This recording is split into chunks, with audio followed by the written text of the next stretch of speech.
agad dito. One.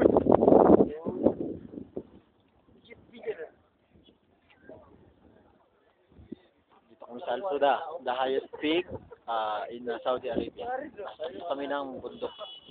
Medyo mapagla ngayon, pero... Baliw ko na yan eh. Huwag ka magulo. Ako na lang, nagka-self-documentary ko eh. Nandito kami ngayon. Kita ba? Tingnan mo, kung kita, baka hindi lang. Tumapa ka na ko. Mukha mo lang dito yata eh. Hindi nakikita yung bakit. Video yan ha? Asan ka pa ngayon? Andito, sa Al-Suda. Sa Alsora. Oo. Nakatayo ako kung saan. Saan? Si Brad Lloyd. Yes, yeah. Tingnan. Bait yan. Huwag mo lang gagalito sa kagat yan. Okay na? Sige na. Oh, ito pa. Ito naman, ang kaibigan kong si Feliciano Payumo. Stereo. Lalambingan mo naman. Huwag padalos-dalos. Yan pa yung sinasabi mong... Yan pa yung sinasabi mong maraming kakaibigan dito? O si Pastor. Ito naman si Brad Eddie. Siya ang aming deacon. Alis na agad. Si Johnny. Ang ating driver. Si Joel. Joel. Siya ang aming driver. Pero kayo may-ari ng sasakyan natin. Oh, yung Pathfinder yan. Ryan Kiabyab. Yan drummer. Kung kilala si Ryan Kiabyab na pianist, siya naman Ryan Kiabyab na drummer. Oray. Si Brad. Marlon. Dito kami sa Sudan. At si Deacon Stinto eh. Taga-Gita yan. Ito naman. Umakyat lang ng ano yan para magpa-picture.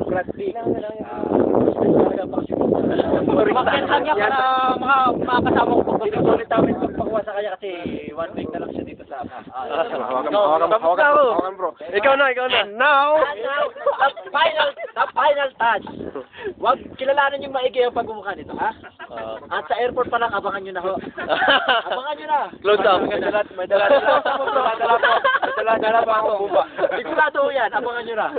Ha? Wag ko kayo magtitiwala niyan. Lahat. Ikot. Siyempre ako rin. Yeah. Naka-on na yan. Yan po. Kita niyo po lahat ang aming kaptiran, ha? Ikukuhanan ko uli isa-isa. Si Brad... Pangalan ulit? Johnny. Ayan, aming deacon sa si Brother Eddie. At si Felix Galang, ang malaking tiyan. Si Brother Ryan, ang drummer. At si Brother Marlon, ang aming singer. Iyon. At si Brother... Pangalan ito? Lloyd. Si Brad Lloyd. Siya ang magiting na... Butihing... Tawag. Siya ang butihin namin napakasipag nitong magsundo itong kapatira na to. Kaya anytime, kahit saan kayo magpahatid, available siya. Tawagin nyo lang si Brad Lloyd, bigay ko yung number niya. Kahit sa Riyadh, sa Jeddah. Huwag lang yung kalimutan, batutoy. Ayos niya, katalo na yan. Tapos, ito, wag na ho yan. Hindi na po. Hindi na po kailangan to. Pabakasyon po kayo to. Tandaan nyo yung mukha maigi, ha? Tinitira na naman. Alasing ka na. At ang final natin si Brad Ding. Ang mabait naming deacons din to eh. Deacons po to, elder. Ito. Si Brad Ding, ang elder. Magbigay ng pasensya. Ang walang sawang bigay ng pasensya at napakalaki ng contribution sa chai. Napakalaki ng contribution sa chai. 3 real lang chai. Biliharan nyo lahat. Yan, bawi na po kami. Tingnan yung maigi, namnamin yung maigi ang Al-Suda. Tama, yan natin sa computer mo. Salamat po.